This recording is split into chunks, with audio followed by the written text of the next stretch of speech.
لقد كان لكم في رسول الله أسوة حسنة لمن كان يرجو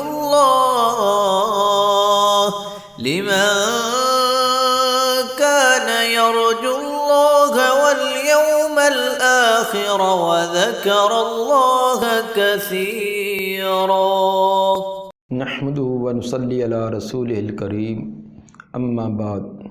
باب کیف کان بدء الوحی، کتاب و بدء الوحی کا پہلا باب، اس کی حدیث نمبر 2 آج ہمارے درس میں ہوگی. قال حدثنا عبداللہ بن یوسف قال اخبرنا مالک عن ہشام بن عروہ عن ابیہ عن عائشہ ام المؤمنین رضی اللہ عنہا ان الحارث بن ہشام رضی اللہ عنہ سأل رسول اللہ صلی اللہ علیہ وسلم فقال. امام بخاری رحمہ اللہ کے شیخ عبداللہ بن یوسف تنیسی مراد ہیں. عبداللہ بن یوسف تنیسی اصل کے اندر یہ دمشق کے رہنے والے تھے، تو تنیس کے اندر رہائش اختیار کرنے کی وجہ سے اسی طرف ان کی نسبت ہوئی. تنیس مصر میں ساحل سمندر پر ایک شہر تھا جو آج کل ویران ہو چکا ہے. اس کے متعلق عمدۃ القاری جلد 1 صفحہ 36 پر انہوں نے یہ توجیہ بیان کی ہے کہ تنیس یہ نوح علیہ السلام کا بیٹا حام اور حام کا بیٹا اگر تنیس تھا، اس کی طرح نسبت کرتے ہوئے یہ علاقہ مشہور تھا. عبداللہ بن یوسف تنیسی امام مالک اور لیث بن سعد رحمہ اللہ کے شاگردوں میں سے ہیں، اور امام زہلی اور امام یحییٰ بن معین جیسے افاضل ان کے شاگردوں میں سے ہیں. یحییٰ بن معین رحمہ اللہ فرماتے ہیں کہ معطا امام مالک کے راویوں میں سے سب سے ثقہ ترین یہ عبداللہ بن یوسف تنیسی ہیں، اور امام بخاری رحمہ اللہ نے بھی ان کی تعریف کی ہے اور ان کو ثقہ قرار دیا ہے. قال اخبرنا مالک، عبداللہ بن یوسف کے شیخ امام مالک بن انس بن مالک بن ابی عامر الاصبحی المدنی کے نام سے معروف ہیں. ابو عبداللہ ان کی کنیت اور امام دار الحجرہ کے لقب سے معروف ہیں. امام مالک رحمہ اللہ کے شیوخ کی تعداد 900 کے قریب ہے، جن میں سے 300 تابعی اور 600 تبع تابعی ہیں. اور امام مالک رحمہ اللہ مدینہ کے امام کے نام سے مشہور ہیں، اور بہت بڑی جمع غفیر نے ان سے علم حاصل کیا ہے. امام مالک رحمہ اللہ یہ روایت ہشام بن عروہ سے بیان کرتے ہیں. ہشام بن عروہ یہ عروہ بن زبیر بن عوام کے صاحبزادے ہیں، جن کی کنیت ابو المنذر یا ابو عبداللہ ہے، اور یہ تابعی ہیں، مدنی ہیں. عبداللہ بن عمر اور جابر رضی اللہ عنہما سے ان کی ملاقات اور ان کی زیارت بھی انہوں نے کی ہے، بلکہ عبداللہ بن عمر رضی اللہ تعالی عنہ نے تو ان کے سار مبارک پر ہاتھ پھیر کر دعا بھی کی. یہ 61 ہجری میں ان کی ولادت اور 145 ہجری میں بغداد کے اندر ان کی وفات ہے. ان ابی ہے ہشام بن عروہ اپنے باپ یعنی حضرت عروہ سے بیان کرتے ہیں. عروہ بن زبیر بن عوام یہ جلیل القدر تابعی ہیں اور مدینہ منورہ کے فقہائے 7 میں سے ہیں، اور ان کو بڑا شرف والا خاندان نصیب ہے.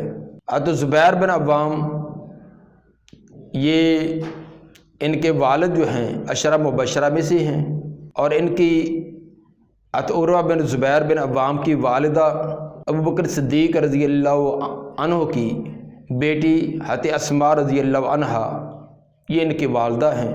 حضرت عائشہ رضی اللہ تعالی عنہ ان کی خالہ، اور خود نبی صلی اللہ علیہ وسلم ان کے خالو ہیں، یعنی نسب ان کا بہت ہی اعلیٰ، باپ کی طرف سے بھی ماں کی طرف سے بھی. ان کی ولادت 20 ہجری میں اور وفات 94 یا 99 ہجری کے اندر ہوئی ہے.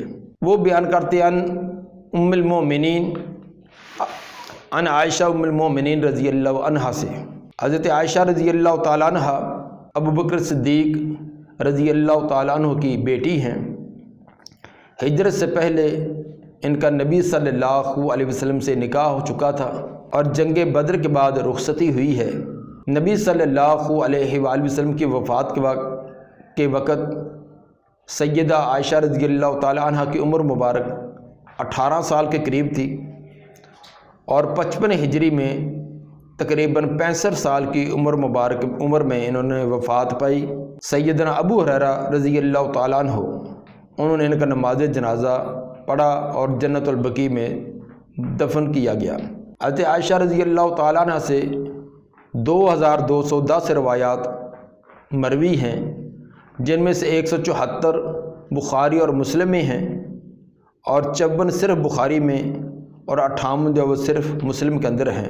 فرماتی ہیں کہ ان الحارث بن ہشام سأل رسول اللہ صلی اللہ علیہ وسلم، حارث بن ہشام بن مغیرہ مراد ہیں۔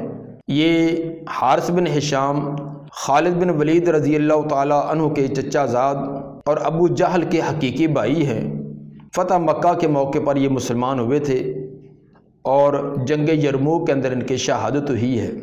حارث بن ہشام رضی اللہ تعالیٰ عنہ فرماتے ہیں کہ انہوں نے سوال کیا رسول اللہ صلی اللہ علیہ وآلہ وسلم سے، فقال یا رسول اللہ کیف یاتیک الوحی، اللہ کے رسول آپ پر وحی کیسے آتی ہے؟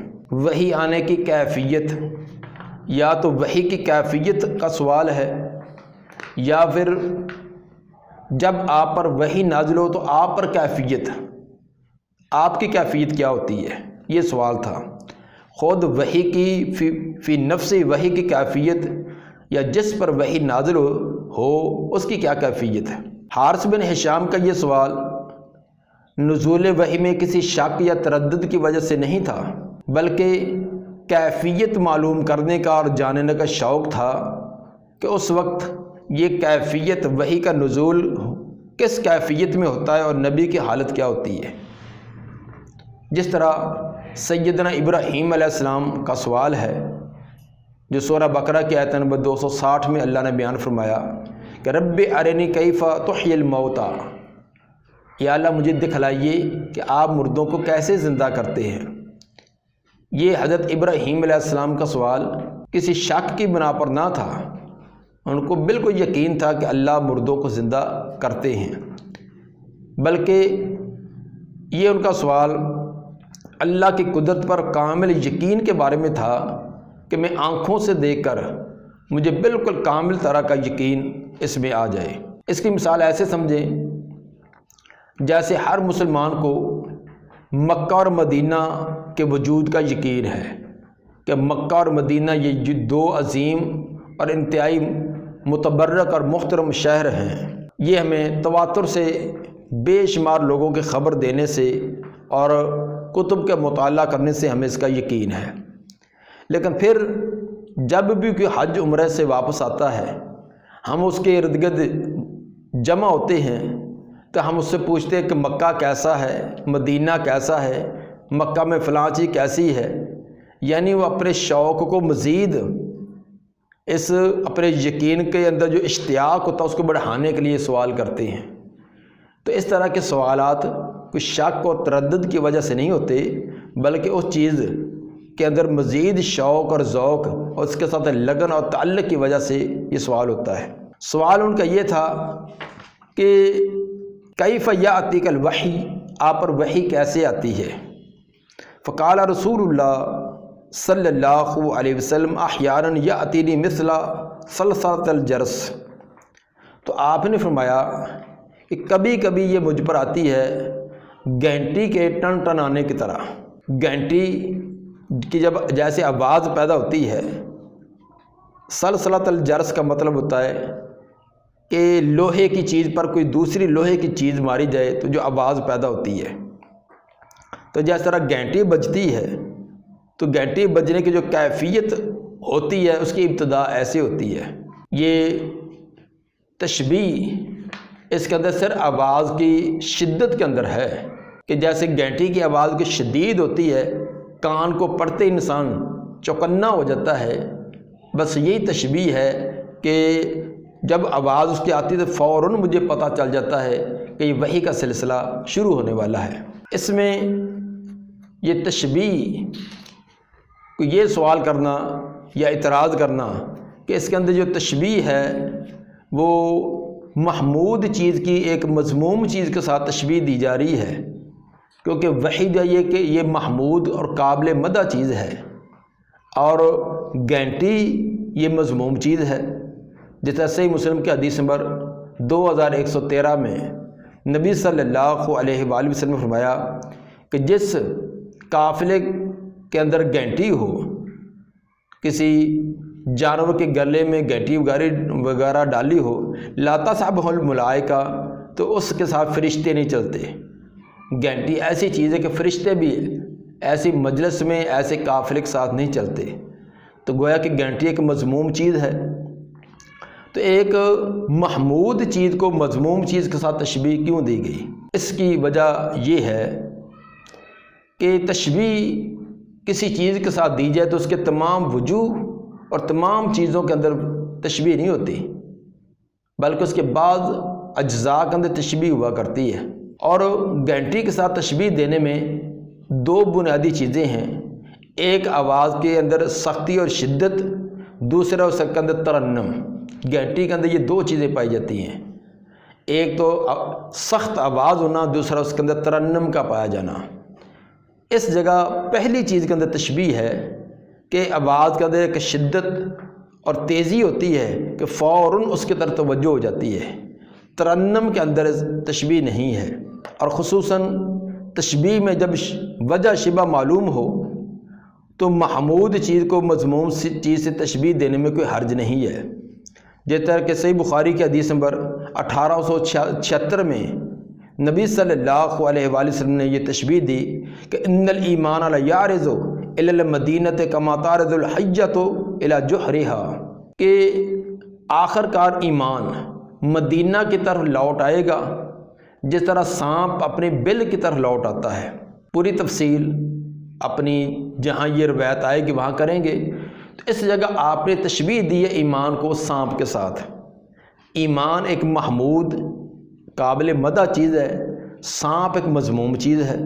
تو آپ نے تشبیہ دی کہ اب مدینہ سے اسلام نکلا، پوری زمین پر پھیلا، ایک وقت ایسا آئے گا کہ یہ سمٹنا شروع ہو جائے گا، دوبارہ پھر مدینہ کی طرف لوٹ آئے گا، جب تک سانپ اپنے بل سے نکلتا ہے، پوری رات چکر لگاتا ہے، گھوم گھما کر آخر کار پھر وہ اپنے بل میں آ جاتا ہے۔ تو اس کے اندر تشبیہ اپنے اصل مرکز جہاں سے اس کی ابتدا ہوئی ہے اسی کی طرف لوٹنے، اس چیز کے اندر تشبیہ دی گئی ہے۔ تو اس طرح کی جو تشبیہات ہوتی ہیں اس کے اندر مذموم پہلو کی تشبیہ نہیں ہوتی بلکہ کسی ایک پہلو کی ہوتی ہے۔ تو یہ بعض لوگ اس طرح کی تشبیہات کا غلط مفہوم لے کر طرح طرح لوگوں کو بدظن کرنے کی پھر کوششیں کرتے ہیں۔ اس سے احیاناً کا لفظ آپ نے فرمایا ہے کہ احیاناً یاتینی مثل سلسلۃ الجرس۔ احیاناً یہ حین کی جمع ہے اور یہ قلیل اور کثیر وقت پر اطلاق کیا جاتا ہے، بولا جاتا ہے۔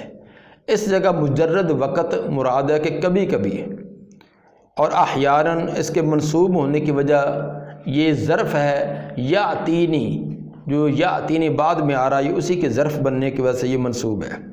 تو کبھی کبھی آتی ہے میرے پاس کیا چیز جو آپ نے سوال کیا، یعنی وحی، وہ آتی میرے پاس مثل سلسلۃ الجرس، گھنٹی کے ٹن ٹنانے کی طرح۔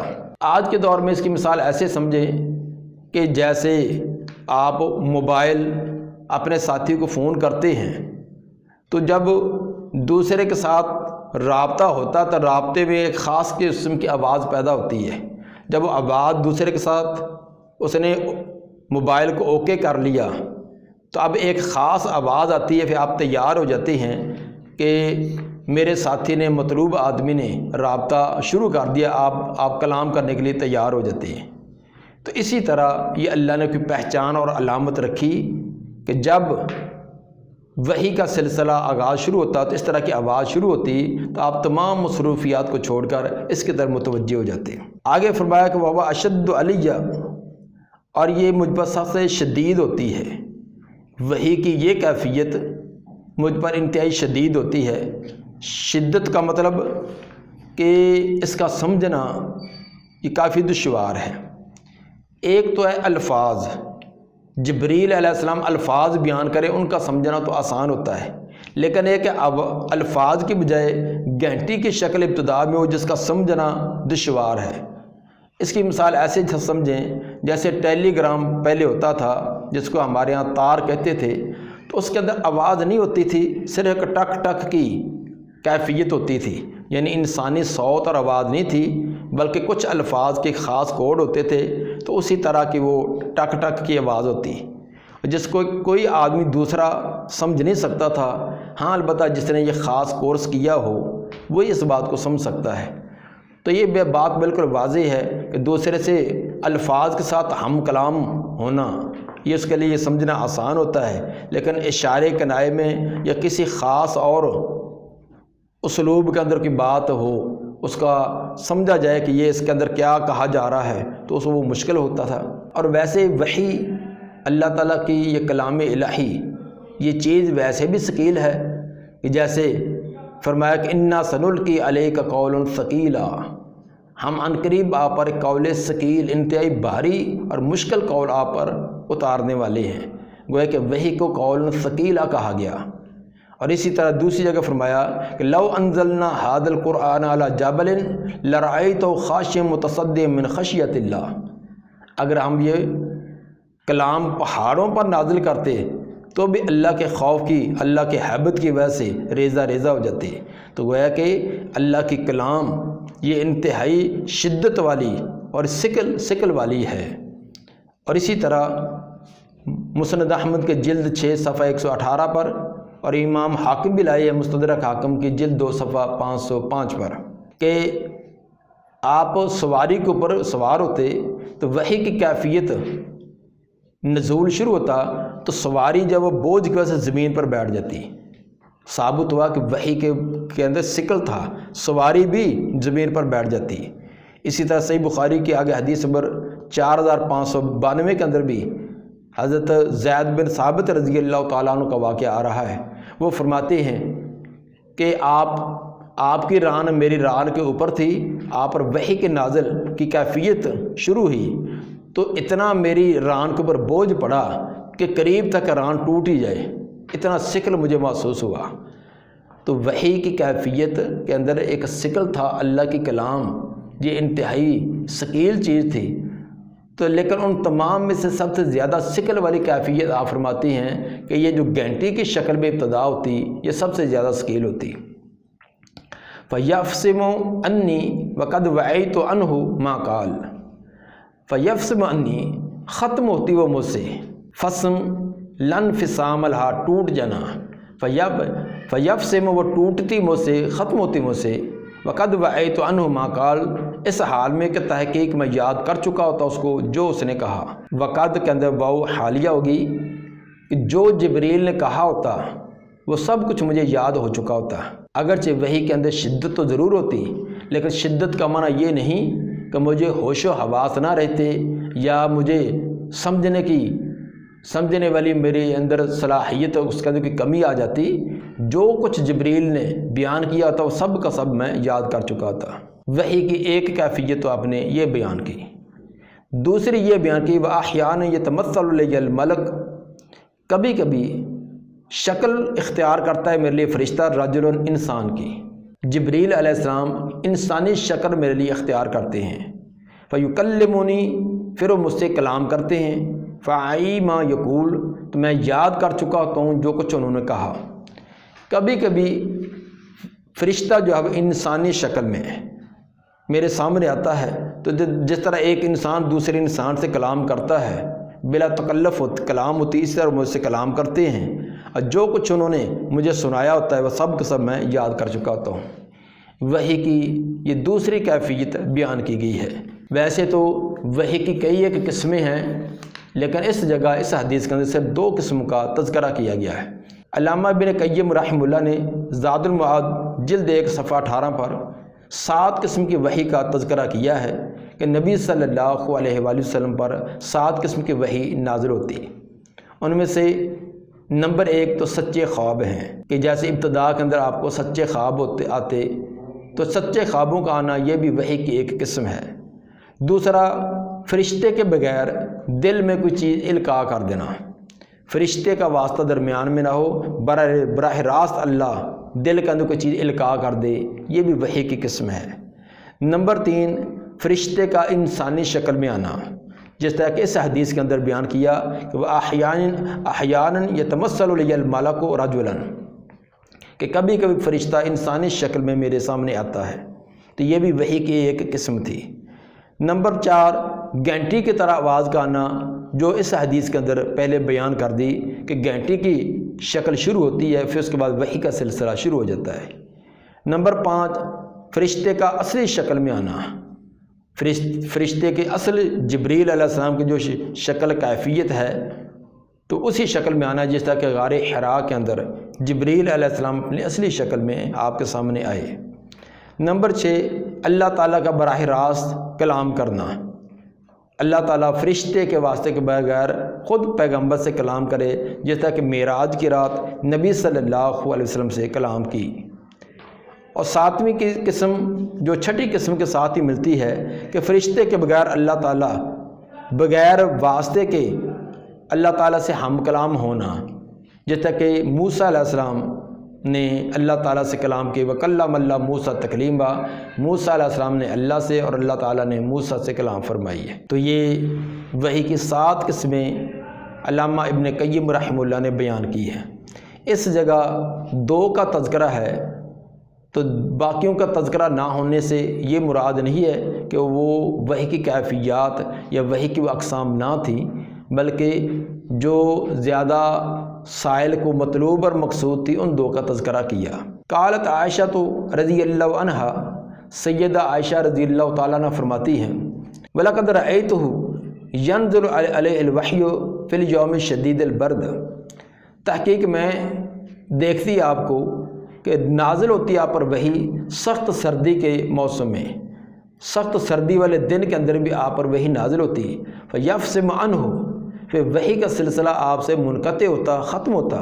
وَإِنَّ جِبِينَهُ لَيَتَفَضَّضُ عَرَقًا، بے شک آپ کی پیشانی وہ پسینہ بہا رہی ہوتی۔ سخت سردی کے موسم میں بھی جب وحی نازل ہوتی تو وحی نازل کے بعد آپ کی پیشانی مبارک سے پسینہ بہہ رہا ہوتا۔ یہ گویا کہ وحی کی ایک شدت اور اس کی ایک اس کے اندر سکل کی ایک کیفیت بیان کی جا رہی ہے۔ لیتفصد، فصد کا اصل میں معنی ہوتا ہے کہ رگ کاٹ کر خون نکالنا، فصد لگانا، یعنی جس طرح حجامہ وغیرہ لگایا جاتا ہے، حجامہ لگا کر جو فاسد خون ہوتا ہے اس کو نکالا جاتا ہے۔ اصل تو یتفصد لفظ اسی لیے استعمال ہوتا ہے، اور اصل میں جب راگ کو کاٹا جاتا ہے خون بڑی تیزی سے نکلتا ہے، تو یہاں بھی اس تیزی کا معنی بیان کرنے کے لیے یہ لفظ استعمال ہوا کہ آپ کی پیشانی بڑی تیزی کے ساتھ پسینہ بہا رہی ہوتی، ایسی سمجھو کہ جیسے راگ کے کٹنے سے خون تیزی سے بہتا ہے، اسی طرح آپ کی پیشانی سے تیزی سے پسینہ بہہ رہا ہوتا۔ یہ روایت جس طرح امام بخاری اس جگہ لائے ہیں، اسی طرح حدیث نمبر 3215 3215 کے اندر بھی یہ روایت آگے امام صاحب لائے ہیں۔ تو یہ ہماری آج صحیح بخاری کی دوسری حدیث تھی۔ اللہ تعالی ہمیں ان احادیث کو سمجھنے اور اس کے اندر جو ہمیں درس اور سبق ہے کہ وحی واقعی اللہ کی طرف سے نازل شدہ تھی، پیغمبر نے خود یہ چیزیں اپنی طرف سے نہیں بنائی، البتہ وحی ایک مطلوب ہے، ایک غیر مطلوب ہے۔ مطلوب جو ہے جس کے الفاظ اور معانی دونوں من جانب اللہ ہیں، جیسے قرآن، دوسری غیر مطلوب جس کا معنی مفہوم تو من جانب اللہ لیکن الفاظ پیغمبر کے تھے، جس طرح احادیث رسول۔ دونوں قسم کی وحی، اس کو تسلیم کرنا، ماننا اور اس کے مطابق عمل کرنا یہ لازمی ہے۔ نجات کے لیے دونوں وحیوں کو تسلیم کرنا ضروری ہے۔ اللہ تعالیٰ ہمیں عمل کی توفیق عطا فرمائے۔ سبحان ربک رب العزت عما یصفون وسلام علی المرسلین والحمد للہ رب العالمین۔